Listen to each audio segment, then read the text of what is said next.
कि हम कोई बिजनेस शुरू करते हैं और उस बिजनेस को कैसे चलाना है, तो उसके बेसिस पे हम अपने बिजनेस कोई डिसीजन लेते हैं, बिजनेस को कैसे चलाना है, कि बिजनेस में कितना इन्वेस्ट किया जाए, कहाँ से पैसा लाया जाए। तो ये सब तो जनरल थिंग्स होती है जो नॉर्मल बंदा कर सकता है, पर नॉर्मल बंदा क्या नहीं कर सकता, अपने बिजनेस का लेखा जोखा रखना।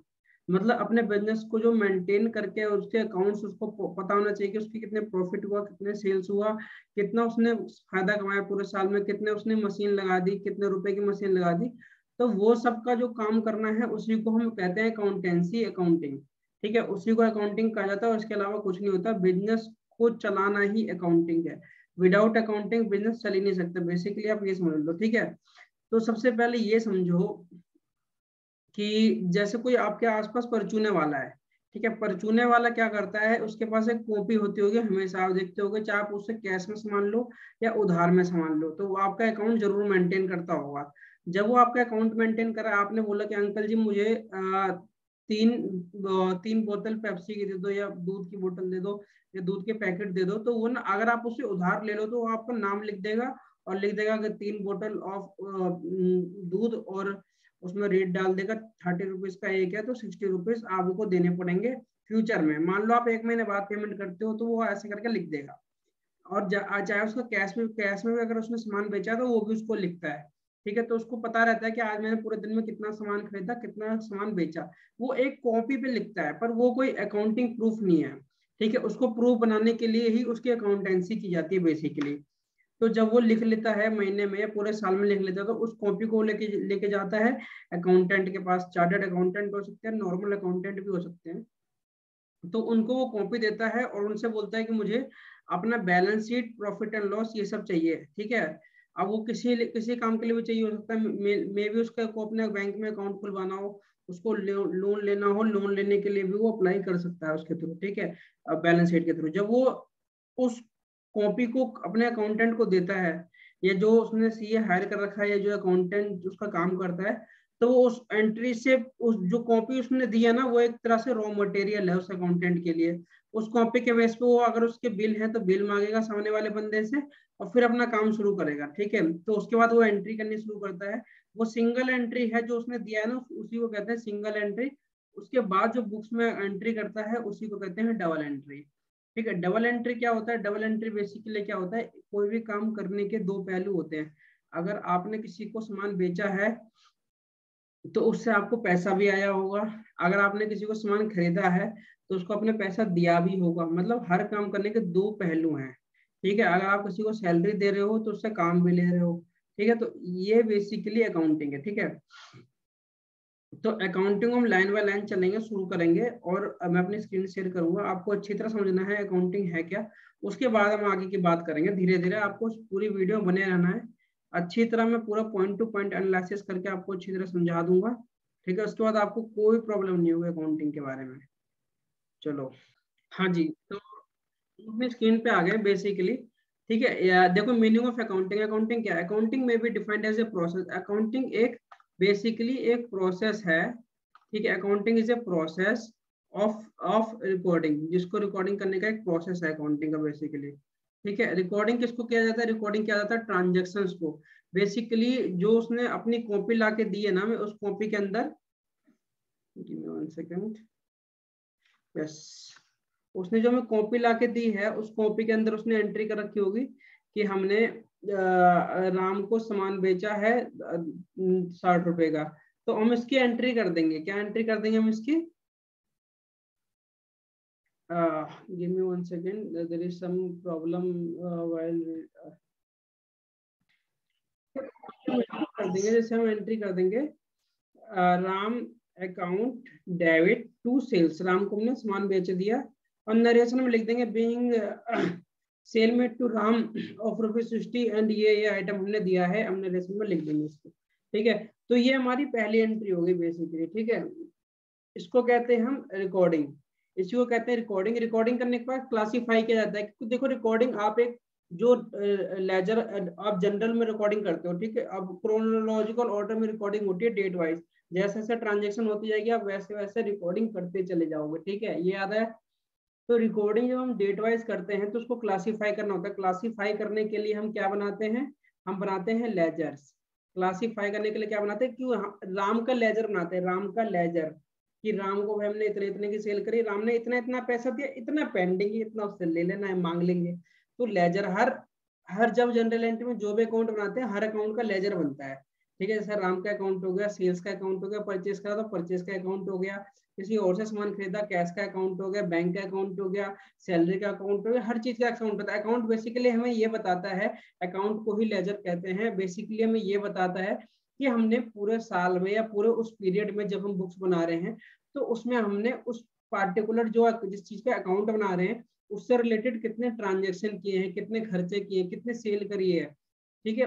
अगर किसी पार्टी को सेल करें तो उस पार्टी से कितना पैसा आ गया है, तो लेजर हमें ये बताता है, ठीक है। लेजर बनाने के क्लासीफाई करने के बाद उसको हम करते हैं समराइज। समराइज करना मतलब, समराइज करना मतलब उसका ट्रायल बैलेंस बनाना, जो अपनी बुक से उसका ट्रायल बैलेंस मतलब जैसे डेटर्स, डेटर्स के अंदर कितने डेटर्स है, राम डेटर है, राम को उधार बेचते हैं, एक है रोहित, रोहित को उधार बेचते हैं, एक है शिवम, शिवम को उधार बेचते हैं, एक है वसीम, वसीम को उधार बेचते हैं। तो ये सब बेसिकली समराइज करना, ठीक है। तो समराइज करने को क्या, ट्रायल बैलेंस बनाना, समराइज करना मतलब ट्रायल बैलेंस बनाना। फिर एनालाइज करना, एनालिस करना, एनालिस मतलब कि हमने जो जिसके अंदर समराइज कराया है वो सही है कि नहीं है, मतलब राम लेजर के अंदर ही, राम डेटर के अंदर ही जाएगा ना, कहीं क्रेडिटर का हिस्सा तो नहीं। एनालाइज करना मतलब उसको समझना, हाँ अच्छा अच्छा सब चीज सही करा है, चलो आगे करते हैं। फिर उसको इंटरप्रेट करना, इंटरप्रेट इंटरप्रेट मतलब उसके अंदर उसकी फाइनेंशियल इंफॉर्मेशन बनाना, मतलब कि बैलेंस शीट बनाना, profit and loss account banana, statement of other जो भी अदर नोट्स के अकाउंट्स बनाना, कोई अदर डॉक्यूमेंट है तो वो बनाना, ठीक है। द फाइनेंशियल ट्रांजेक्शंस, ठीक है, फाइनेंशियल ट्रांजैक्शंस का, and communicating the result to the person intended for such information, और उस बंदे को बता देना कि भाई आपके बुक्स ऑफ अकाउंट बन गई, आपके बुक्स ऑफ अकाउंट में ये प्रॉफिट एंड लॉस है, आपका ये बैलेंस शीट है, देख लो। प्रॉफिट एंड लॉस में देखिए कि अच्छा मेरा इतना सेल हुआ है, अच्छा इतना मैंने सामान खरीद लिया था, ठीक है, अच्छा उसमें से इतना मेरा ग्रॉस प्रॉफिट हुआ। ग्रॉस प्रॉफिट मतलब जितना हमने सामान सेल करा है और उसके अगेंस्ट में जितना परचेज खर्चा था वो माइनस करके उसको ग्रॉस प्रॉफिट, अच्छा इतना ग्रॉस प्रॉफिट हुआ। नेट प्रॉफिट कितना है, नेट प्रॉफिट तो कम है। नेट प्रॉफिट मतलब जो उसने सैलरी को एक्सपेंस पे करा है, सैलरी जो उससे रिलेटेड नहीं है, जो नॉर्मल मैन्युफैक्चरिंग सेल से रिलेटेड नहीं है। ग्रॉस प्रॉफिट हमेशा मैन्युफैक्चरिंग में निकलता है, जहाँ पे मैन्युफैक्चरिंग अकाउंट्स होते हैं। तो जो सामान बेचते हो, सामान को बनाने में कितना खर्चा है, मान लो आप बैट बेचते हो, मान लो आप बैग बेचते हो, बुक्स बेचते हो, तो उस बुक्स को बनाने में जितना खर्चा है वो सिर्फ माइनस करते हैं, वो ग्रॉस प्रॉफिट आता है। और उसके अगेंस्ट में जो सेलिंग करने का खर्चा है, मतलब बनाने तक का खर्चे को हम माइनस करते हैं, बनाने के बाद जो खर्चे होते हैं वो ग्रॉस प्रॉफिट में से माइनस होते हैं, फिर नेट प्रॉफिट आता है। बनाने के बाद क्या क्या खर्चे होते हैं, सेलिंग एक्सपेंस, एडमिनिस्ट्रेशन एक्सपेंस, ठीक है। इस फील्ड में हमारा बंदा है जो लोगों को बताता है कि हमारी प्रोडक्ट है, उसका खर्चा, सेलिंग, एडवर्टीजमेंट एक्सपेंसेस, ठीक है। इंटरनेट का एक्सपेंसेस, इंटरनेट पर रिसर्च करते हैं कहाँ से पार्टी ढूंढे, जस्ट डायल को पैसे देते हैं, ठीक है। बिल्कुल लाइव एग्जांपल, जो लाइव एग्जांपल है उसकी बात कर रहे हैं हम, ठीक है। सो तो यहाँ तक समझ आ गया। अब देखो इंटेंडेड यूजर को इन्फॉर्मेशन बता रहे हैं। इंटेंडेड यूजर कौन होता है, जिसको फाइनेंशियल स्टेटमेंट चाहिए, जिसको आपके डॉक्यूमेंट चाहिए। जैसे कौन हो सकता है, अगर मैंने आपके बिजनेस में पैसा लगाया है, मैंने आपकी परचूने की दुकान में पैसा लगाया है, किसी और बिजनेस में पैसा लगाया है, तो मुझे पता होना चाहिए कि भाई आपको कितना फायदा हो रहा है, जब तो आप मेरे को रिटर्न दे पाओगे। मैंने आपको लोन दिया है, मैं देखूंगा कि आप मेरे रिपेमेंट कर पाओगे कि नहीं कर पाओगे, ठीक है। मैंने आपसे सामान बेचा है, आपको आप मेरे लिए क्रेडिटर हो, ठीक है। मैं आपका क्रेडिटर हूँ तो मैं देखोगे कि नहीं मैं पेमेंट कर पाऊंगा कि नहीं कर पाऊंगा, ठीक है। और कोई अदर यूजर भी हो सकता है, गवर्नमेंट हो सकती है, गवर्नमेंट देखिए कि भाई इसको तो सही फायदा हुआ है, इससे टैक्स ले लो, ठीक है। कोई अदर एजेंसी होती है, कि अदर एजेंसीज भी हो सकती है गवर्नमेंट के अलावा, ठीक है, जिसको आपकी फाइनेंशियल इंफॉर्मेशन से हेल्प चाहिए होती है, ठीक है। अब उनको मदद मिलती है, ठीक है। जैसे लेंडर, क्रेडिटर, बैंक, ये सब तो बता दिया, ठीक है। अब इंटरेस्टेड, इंटरेस्ट और अदर लोग भी हो सकते हैं, मैं भी हो सकता हूँ इंटरेस्टेड। मैं कैसे हो सकता हूँ, अब जैसे मुझे मैं रिलायंस के में मैंने कोई शेयर होल्डिंग नहीं है मेरी, ना मैंने शेयर खरीद रखे हैं, ना मैं उसका सामान खरीदता हूँ, पर जब भी मुझे उसको जानने में मेरी इच्छा है, क्योंकि रिलायंस इंडिया के रिप्रेजेंट करती है वर्ल्ड में, टाटा रिप्रेजेंट करती है, टीसीएस रिप्रेजेंट करती है, अदानी ग्रुप रिप्रेजेंट करता है, तो उसके बारे में मुझे पता होना चाहिए, तो इसलिए मैं भी उसका इंटरेस्टेड यूजर हूँ, ठीक है। अब procedural aspect of accounting, accounting का प्रोसीजरल एस्पेक्ट क्या मतलब, बेसिक पर्पस क्या है अकाउंटिंग का। बेसिक पर्पस अकाउंटिंग का है generate financial information, financial information को जनरेट करना। फाइनेंशियल इंफॉर्मेशन मतलब कैसे, books of accounts, profit and loss account, trading account, balance sheet, notes to accounts, cash flow statement, बहुत तरह की चीजें होती हैं, ठीक है। अब कंपनी में आप सेल करते हो, आप ये भी कह सकते हो कि भाई मेरे इस महीने की कितनी सेल हुई, तो सेल्स रिपोर्ट, इस महीने की कितनी परचेज हुई, परचेज रिपोर्ट, ठीक है। इस महीने से इस महीने तक कितनी सेल हुई, कितना खर्चा हुआ, मैंने सैलरी में कितना दिया, किसको कितना सैलरी दिया, उस तरीके की रिपोर्ट भी हो सकती है, वो सब अकाउंटिंग में आती है, ठीक है। Using the financial information, financial information को यूज करना, यूज कौन करता है, लेंडर होते हैं जो आपको लोन देते हैं, क्रेडिटर होते हैं जो आपको सामान बेचते हैं, ठीक है।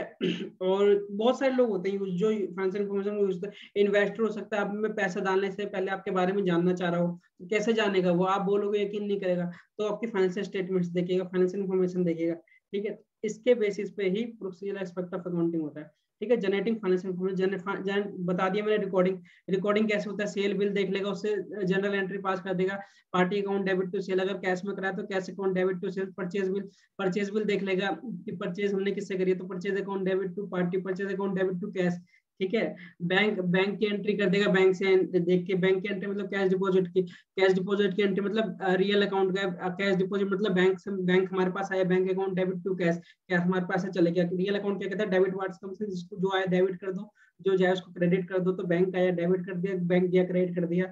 बैंक चार्जेस, बैंक चार्जेस क्या है, बैंक चार्जेस, बैंक ने हमारे 100 रुपए काट ली, मतलब debit, credit was goes out, हमारे पास से क्या चला गया, टू बैंक, तो क्रेडिट कर दिया टू बैंक को। और debit all expenses on losses, bank charges हमारे क्या एक्सपेंसेस है, bank charges account debit to bank account, ठीक है। Debit all expenses on losses nominal account का रूल है, तो जनरल एंट्री में जरूरी नहीं है कि जो डेबिट पे लग रहा है वही क्रेडिट पे वही रूल लगेगा, नहीं, डेबिट पे रियल भी लग सकता है, क्रेडिट पे नॉमिनल और पर्सनल भी लग सकता है, ठीक है। अब बैंक पासबुक को अपनी कैश बुक से रिकंसिलिएशन करना था, उसको लिए बैंक रिकंसिलिएशन एंट्री बनाते हैं, तो ये रिकॉर्डिंग में आ जाता है। फिर उसके बाद क्लासीफाई, क्लासीफाई करना मतलब लेजर बनाना, कितना सेल हुआ, कितना परचेज हुआ, कितना हमने पार्टी को देना है, कितना पार्टी से लेना है, कितना हमने लोन पे करा, मतलब दुनिया भर के जो भी लेजर हो, हर चीज का लेजर ही होता है, ठीक है। अब समराइज, उसको समराइज कर लेते हैं, ट्रायल बैलेंस बना देते हैं उसका, ठीक है। एनालाइज, देखते हैं कि भाई जो फिक्स्ड एसेट्स का फिक्स्ड एसेट्स में डाला है ना, जो हमारा फिक्स्ड एसेट्स वाला लेजर था फिक्स्ड एसेट्स के कॉलम में डाला है ना, कहीं हमने फर्नीचर हमने मतलब ये देखो यहाँ पे क्या है, फर्नीचर, फर्नीचर ये सब फिक्स्ड एसेट्स है, तो फिक्स्ड एसेट में जाएगा। अब कहीं हम नॉर्मल ट्रेडिंग करते हैं फर्नीचर की, मतलब फर्नीचर सेल करते हैं, फर्नीचर परचेज करते हैं, तो फर्नीचर मतलब फिक्स्ड एसेट नहीं, फर्नीचर हमारे लिए इन्वेंट्रीज है, इन्वेंट्रीज। तो इन्वेंट्रीज किस में जाता है, इन्वेंट्रीज जाता है क्लोजिंग स्टॉक में, ठीक है, स्टॉक में जाता है। फिर क्लोजिंग स्टॉक पीएल के अंदर भी आता है और बैलेंस शीट के अंदर भी आता है, बैलेंस शीट में सेट साइड आता है, पीएल के अंदर क्रेडिट साइड में आता है, ठीक है। अब उसको इंटरप्रेट करना, इंटरप्रेट मतलब बैलेंस शीट बनाना, ठीक है, प्रॉफिट एंड लॉस अकाउंट बनाना, और भी कुछ अदर अदर स्टेटमेंट्स मांग रहे हैं तो अदर स्टेटमेंट मांगना। अदर स्टेटमेंट कैसे होता है कि जैसे डेटर का अकाउंट बना दो, क्रेडिटर का अकाउंट बना दो, इस पार्टी का अकाउंट बना दो, कोई मेन पार्टी उसका अकाउंट बना दो, फॉरन में हमारी पार्टी है तो उसका अकाउंट बना दो, तो होता है डेटर्स। तो कैसा इंटरप्रेट करना, कम्युनिकेटिंग मतलब इंफॉर्मेशन को कम्युनिकेट करना टू इंटरेस्टेड यूजर। यूजर कौन सा होता है, इंटरनल भी हो सकता है, एक्सटर्नल भी हो सकता है। इंटरनल कौन हो सकता है, आप जो बिजनेस को चला रहा है वो, आपके एम्प्लॉय की भाई हमने इस साल ज्यादा सेल करी है, हमें ज्यादा ज्यादा इंसेंटिव दो, ज्यादा सैलरी दो, अच्छा अच्छा ज्यादा सैलरी लेगा, ज्यादा सैलरी दो, ठीक है। और लोग भी हो सकते हैं आप में जिन्होंने पैसा पहले से लगा रखा है, शेयर होल्डर्स, आप में जिन्होंने पैसा पहले से लगा रखा है, जिन्होंने आपकी इक्विटी ले रखी है, पार्टनरशिप ले रखी है, वो हो सकते हैं आपके पार्टनर हो सकते हैं, ठीक है। और अदर एक्सटर्नल यूजर कौन सकते हैं, गवर्नमेंट हो सकते हैं जिसको आपसे वो टैक्स चाहिए, ठीक है। क्रेडिटर हो सकता है जिसको आपसे पैसा चाहिए आपका, ठीक है। लेंडर हो सकता है जिसको आपसे आपके लोन का पैसा चाहिए, इंटरेस्ट चाहिए, तो ये सब नॉर्मल लोग कम्युनिकेटिंग, ठीक है। Using the financial information, investor, employ, lender, government, supply, सब बता दिया। इंटरनल यूजर बता दिया, एम्प्लॉय, मैनेजमेंट, आपके मैनेजमेंट के भाई सर हमने ना इस साल ना 1 करोड़ की ज्यादा सेल करी है, तो इस साल में ज्यादा मतलब हमारी सैलरी इंक्रीज कर दो सर प्लीज अगले साल के लिए, तो ये मैनेजमेंट है, ठीक है। ऑनर्स मतलब अच्छा हमारा ज्यादा सेल हुआ है, किसी को बताना मत, किसी को बताना मत। ऑनर्स मतलब आप खुद ऑनर्स, जिसको अच्छा पता चले कि इस बार हमने ज्यादा ग्रोथ की, चल ठीक है तेरी सैलरी बढ़ा देता हूँ, खुश रह तू खुश रहेगा जब तो आगे काम चलेगा, ठीक है। एक्सटर्नल यूजर हो गया, ठीक है, इन्वेस्टर, लैंडर, गवर्नमेंट, क्रेडिटर बता दिया, ठीक है। ऑब्जेक्टिव ऑफ अकाउंटिंग, अकाउंटिंग करने का उद्देश्य क्या है, ऑब्जेक्टिव मतलब उद्देश्य है, उद्देश्य क्या है, सिस्टमेटिक रिकॉर्डिंग ऑफ ट्रांजेक्शन, जो हमारे ट्रांजेक्शन है सिस्टमेटिकली रिकॉर्ड हो जाए। देखो हर बिजनेस वाले को पता होता है कि उसने कितनी सेल करी, कितने परचेस करी, क्या खर्चा हुआ है, पर वो हमेशा उसको याद नहीं रख सकता, तो उसके लिए उसको रिकॉर्ड करना होता है। सिस्टमेटिकली रिकॉर्ड करते हैं। असेसमेंट ऑफ रिजल्ट, रिजल्ट मतलब प्रॉफिट एंड लॉस अकाउंट बनाना, ठीक है। रिजल्ट मतलब रिजल्ट क्या है, पास हुआ फेल हुआ, मतलब प्रॉफिट हुआ या लॉस हुआ, ठीक है। तो result assessment of financial position, financial position मतलब बैलेंस शीट बनाना, कितनी हमारे पास एसेट्स है, कितनी लायबिलिटी, क्या हमारी एसेट्स सफिशिएंट है हमारी लायबिलिटी को खत्म करने के लिए, जो हमने लोन दे रखा है हम एसेट्स बेच के लोन पेमेंट कर पाएंगे, हाँ कर पाएंगे। फाइनेंशियल पोजीशन, ठीक है। Communication information to various user, फिर जो इन्फॉर्मेशन निकली है वो सारे यूजर को बता दो कि भाई इतना सेल हुआ, इतना परचेज हुआ, अपने हिसाब से देख लेगा वो सामने वाला बंदा भी, ठीक है। Function of accounting, function of accounting क्या, मेजरमेंट करना, मैनेजर फंक्शन, फंक्शंस उसके विभिन्न विभिन्न प्रकार के फंक्शंस क्या हैं अकाउंटिंग के, ठीक है, विशेषताएं जिसको कहते हैं हम, ठीक है। मेजरमेंट, मेजरमेंट करना, मेजरमेंट मतलब उसको जो ट्रांजेक्शन उसको मॉनेटरी टर्म पे एनालाइज करना, मॉनेटरी टर्म पे एनालाइज करना, जो ट्रांजेक्शन मॉनेटरी टर्म पे एनालाइज ही नहीं हो सकती उसकी हम रिकॉर्डिंग ही नहीं कर सकते। जैसे कि हमने किसी को बड़े एम्प्लॉय को हायर किया, ठीक है, वो कंपनी छोड़ कर चले गया, ठीक है, उस तो उसकी कोई अकाउंटिंग थोड़ी ना हो सकती भाई, वो तो छोड़ के चले गया, किसी डायरेक्टर को अपॉइंट करा, कोई हट गया, तो उसकी अकाउंटिंग नहीं हो सकती, ठीक है। जो मेजरमेंट ये कहता है कि उसी ट्रांजेक्शन को मेजर किया जाता है जिसकी हम रिकॉर्डिंग कर सकते हैं, ठीक है। फोरकास्टिंग मतलब होने वाले फ्यूचर को पहले ही देख लेना, फोरकास्ट कर लेना, मतलब कि हमारे पिछले 4-5 साल से हमारा प्रॉफिट 10% से बढ़ रहा है, तो आप ये कह सकते हो इस साल हमारा 100% से बढ़ेगा, नहीं, जितने आप लगन से पिछले साल से काम कर रहे हो आप इस साल भी उसी लगन से करोगे तो इस साल भी आपका 10% ही बढ़ेगा। तो फोरकास्ट मतलब फ्यूचर में होने वाले परफॉर्मेंस को पहले ही देख लेना। फिर डिसीजन मेकिंग करना, डिसीजन मेकिंग मतलब अच्छा ये बताओ अगर हम प्लांट लगा देंगे हमारा प्रॉफिट 20% हो जाएगा, डिसीजन मेकिंग करना, डिसीजन सोचना कि अच्छा प्लांट हमने इस साल लगाया था तो 5% से 10% हो गया था, मतलब हम इस साल और लगा देंगे तो 10 से 20% हो जाएगा। अच्छा डिसीजन मेकिंग करना, ठीक है। कंपैरिजन वैल्यूएशन, कंपैरिजन करो, अच्छा वो जो सामने वाला राकेश है वो भी तो यही काम करता है, हम जूते बनाते हैं वो भी तो जूते बनाता है, कंपेयर करना जरा, उसका कितना प्रॉफिट हुआ हमारा कितना प्रॉफिट हुआ, कंपेयर कैसे होता है, क्योंकि इस ऐसे करके कंपेयर कर लेंगे भाई, उसकी फाइनेंशियल स्टेटमेंट हम मांगेंगे, हम अपनी देंगे, ठीक है। और नहीं तो अगर वो लिस्टेड कंपनी है तो उसकी ऑनलाइन अवेलेबल भी होती है, बहुत कंपनियों की ऑनलाइन अवेलेबल होती है, जैसे रिलायंस की आप देखोगे, टाटा की देखोगे तो अवेलेबल होगी। कंपेरिजन किस में होता है, जो सेम लाइन ऑफ बिजनेस में हो, अगर रिलायंस अगर हमारा ऑयल वाले काम में है तो अदानी को लेंगे, अदानी भी ऑयल वाले काम में है, दोनों को कंपैरिजन करेंगे कि दोनों का प्रॉफिट क्या है, कैसे काम हुआ, ठीक है। उसको कंपैरिजन करके उसके ऊपर फिर कंट्रोल करना, कंट्रोल मतलब कंट्रोल करना कि हमने इस साल गलत करा था तो इस साल ढंग से काम करो यार तुम लोग, ठीक है। सैलरी मांगने सब आ जाते हो पर काम कोई नहीं करता, तो इसको कंट्रोल करना, कंपैरिजन करके कंट्रोल करना, कंट्रोल मतलब हम अपने फाइनेंशियल पोजीशन कैसे अच्छा कर सकें, कैसे और इम्प्रूवमेंट कर सकें, वो सब देखना, ठीक है। चलो आ जाओ आगे, ठीक है। Government regulation taxes, government regulation taxation का भी ध्यान रखा जाता है बेसिकली, ये बस याद रखना पॉइंट, ठीक है। Distinguish between book keeping accounting, book keeping क्या है, जैसे आप परचूने की दुकान पे अपने एंट्री बनाते हो, मतलब कॉपी बनाते हो, कॉपी में सब लिखते हो, इतना पैसा आया, ऐसा लिखते हो, पैसा आया और पैसा गया उधार, ऐसे लिखते हैं। तो इसके इसके बाद इसको एंट्री कहा जाता है, एंट्री करने के बाद इसका लेजर बनाया जाता है, लेजर के बाद ट्रायल, ट्रायल के बाद फाइनेंशियल स्टेटमेंट बनाया जाता है, जैसे balance sheet, profit and loss. तो ये बुक कीपिंग, और बुक कीपिंग के बाद, बुक कीपिंग तो सिर्फ रिकॉर्ड करना है, रिकॉर्ड करने के बाद ये सब बनाना है, ये सब है अकाउंटिंग। अकाउंटेंसी अकाउंटिंग से भी बड़ा है, मतलब बुक कीपिंग से बड़ा अकाउंटिंग है। बुक अकाउंटिंग अकाउंटिंग के बाद अकाउंटेंसी होता है, अकाउंटिंग मतलब बजट को फोरकास्ट करना, फ्यूचर में होने वाले बजट को, ठीक है। रूल्स एंड रेगुलेशन का कंप्लायंस देखना कि रूल्स एंड रेगुलेशन सही है कि नहीं है, financial statement rules and regulation के हिसाब से बन रही है कि नहीं बन रहा है, अकाउंटिंग स्टैंडर्ड्स को फॉलो हो रहा है कि नहीं हो रहा है, ठीक है। इंडियन अकाउंटिंग स्टैंडर्ड लगता है तो इंडियन अकाउंटिंग स्टैंडर्ड का फॉलो हो रहा है नहीं हो रहा है, ठीक है। तो ये था ये, ठीक है। अब सब फील्ड ऑफ अकाउंटिंग देख लो, सब फील्ड ऑफ अकाउंटिंग क्या होता है। फाइनेंशियल अकाउंटिंग जो नॉर्मल अकाउंटिंग होती है, जो आप पढ़ते हो हमेशा, जो आप हमेशा पढ़ोगे, जैसे बैलेंस शीट बनाना, प्रॉफिट एंड लॉस अकाउंट बनाना, ठीक है, ठीक है, ये सब है फाइनेंशियल अकाउंटिंग, रिकॉर्डिंग करना, लेजर बनाना, उसका उसका उसको ट्रायल बैलेंस में बनाना, ट्रायल बैलेंस बनाना, समराइज बैलेंस शीट, ये सब बनाना, तो फाइनेंशियल अकाउंटिंग में आता है।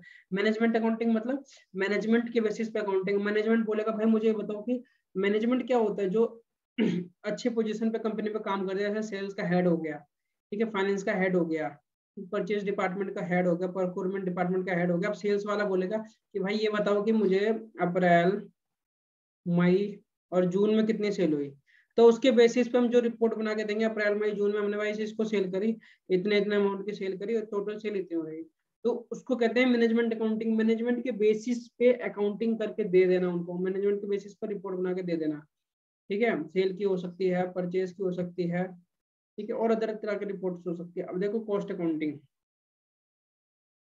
अब कॉस्ट अकाउंटिंग क्या होता है? कॉस्ट अकाउंटिंग बेसिकली ये समझो, कोई भी कंपनी है, अगर कोई कंपनी मैन्युफैक्चरिंग करती है तो उसकी फैक्ट्री होती है, तो उस फैक्ट्री में जो प्रोडक्ट की कॉस्टिंग आ रही है, वो कॉस्टिंग कैसे आ रही है, उसको वो कॉस्टिंग कितनी आ रही है, तो वो सब होता है कॉस्ट अकाउंटिंग का काम। मतलब ये बेसिकली फैक्ट्री से रिलेटेड अकाउंटिंग के काम करता है, फैक्ट्री या मैन्युफैक्चरिंग से रिलेटेड, ठीक है। अब जैसे आप बुक बना रहे हो, बुक बनाने में जैसे 10 रुपए का पेपर लगा, 5 रुपए की आपकी फेविक्विक लगी, 5 रुपए का आपको कुछ अदर पॉलिथीन्स लगी, ठीक है, तो 15-20 रुपए आई। तो और इसको और अच्छी तरह एनालाइज करके और अच्छी तरह कैसे इसको कम किया जाए, कैसे उसको मतलब खर्चों को कम किया जाए, प्रॉफिट को बढ़ाया जाए, तो सब कॉस्ट अकाउंट में आता है। कॉस्ट अकाउंट मतलब कॉस्ट अकाउंटेंट, किसी प्रोडक्ट की कॉस्ट कैसे निकाली जाती है, कॉस्ट अकाउंटेंट का काम होता है। फाइनेंशियल अकाउंटिंग में क्या होता है भाई? परचेज मतलब लेबर 20 रुपए का है, अब ये 20 रुपए का लेबर कैसे आया, उसको कैसे कम कर सकते हैं, ठीक है, वो सब आता है कॉस्ट अकाउंटिंग के अंदर, ठीक है। बेसिकली फाइनेंशियल ये अलग कोर्स है, सीधा कॉस्ट अकाउंटिंग, ICWA वाले बच्चे करते हैं इसको, 12वीं के बाद भी कर सकते हो, ग्रेजुएशन के बाद भी कर सकते हो, इट्स योर चॉइस, ठीक है।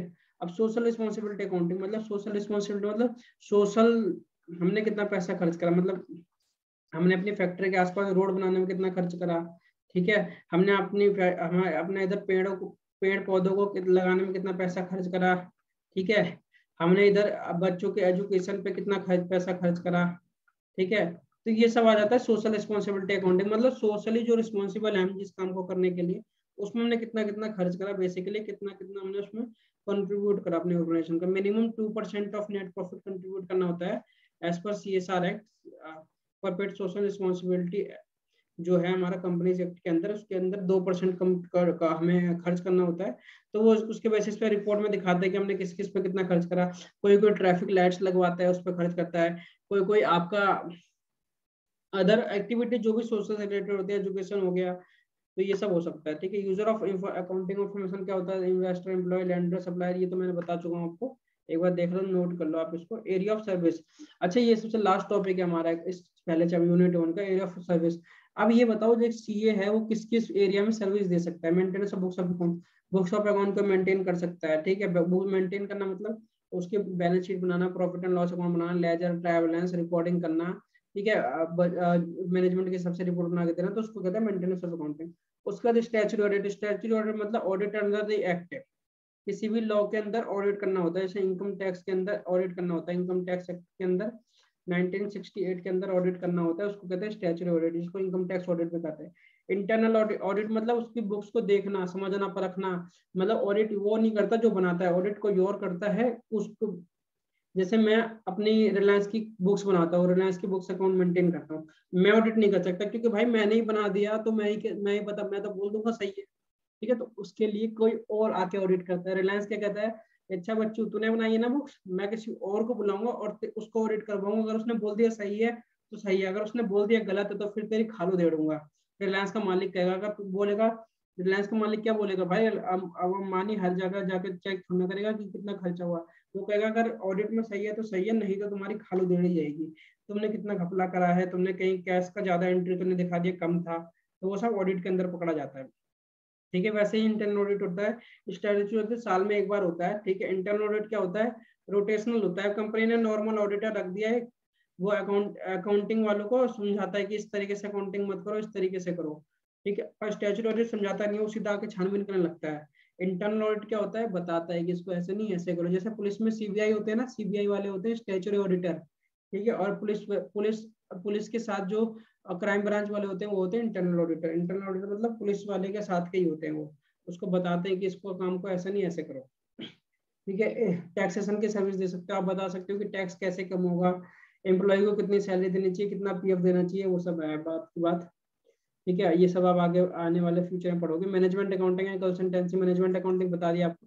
फाइनेंशियल एडवाइस दे सकते हो, इन्वेस्टमेंट से रिलेटेड, कितना आपको इन्वेस्ट करना चाहिए पैसा, कितना आपको बैंक में रखना चाहिए, इंश्योरेंस आपको किस हिसाब से इंश्योरेंस करवाने चाहिए, ठीक है। बिजनेस एक्सपेंशन को, बिजनेस को आप एक्सपेंस कैसे कर सकते हो, कहाँ कहाँ से आपको लोन मिल सकता है, बिजनेस को फाइनेंस कैसे किया जा सकता है, इन्वेस्टिगेशन कर सकते हो। इन्वेस्टिगेशन मतलब इन्वेस्टिगेशन जब कुछ हो जाता है, जब इन्वेस्टिगेशन होता है, ये ऑडिट की तरह नहीं होता है, ऑडिट से अलग है इन्वेस्टिगेशन। मतलब मान लो कोर्ट ने ऑर्डर दे दिया कि भाई रिलायंस का इन्वेस्टिगेशन होगा, रिलायंस का इन्वेस्टिगेशन होगा, वो भी दिल्ली वाली ब्रांच का से, तो उसको कहते हैं इन्वेस्टिगेशन। तो दिल्ली वाली ब्रांच में जो ऑडिटर आएंगे उसको अच्छी तरह चेक चुक करेंगे, सारे खर्चे एक एक बिल चेक करेंगे। इन्वेस्टिगेशन में 100% ऑडिट होता है। ठीक है। अब पेंशन स्कीम किस किस जगह पे आप पेंशन लगा सकते, पेंशन कैसी स्कीम है, क्या रिटर्न है, तो वो सब फाइनेंशियल एडवाइस के बाद होता है। अदर सर्विसेज भी होती है, अदर सर्विस में होता है सेक्रेटरी वर्क, कंप्लायंस से रिलेटेड काम होता है, जैसे कि बैलेंस शीट को गवर्नमेंट को प्रेजेंट करना है सब। ठीक है। शेयर रजिस्ट्रेशन, शेयर रजिस्ट्रेशन मतलब आपने कोई शेयर खरीदा तो आपको रजिस्ट्रेशन सर्टिफिकेट इशू करना। कंपनी फॉर्मेशन, कंपनी को बनवाना। ठीक है। लिक्विडेशन एंड आर्बिट्रेशन, कंपनी नीलाम हो रही है तो उसका नीलाम होने का काम करना कंपनी का। आर्बिट्रेशन मतलब अगर दो कंपनी आपस में लड़ रही है तो उनके बीच में सहमति करवाना। ठीक है। Accountant and information service, accounting and information service की टोटल सर्विस है। तो ये मैंने टोटल आपके साथ सारे पॉइंट डिस्कस कर चुका हूँ। ठीक है। 8 के 8 पॉइंट। अगर आप इस अभी कोई दिक्कत है तो you can please comment me, I will make sure कि आप अच्छी तरह समझे हो। ठीक है। ठीक है गाइस, तो आपको अच्छी तरह समझ आ गया, कोई आपको प्रॉब्लम हो तो प्लीज कमेंट कर देना कि सर इस पॉइंट पे यहाँ पे प्रॉब्लम है, तो मैं आपको अच्छी तरह बताऊंगा। बेसिकली मैंने बिल्कुल अच्छी तरह 100% बताने की कोशिश करी है। Thank you all, love you all, please support us, ऐसे आप हमें साथ हमारे साथ बने रहे। Thank you.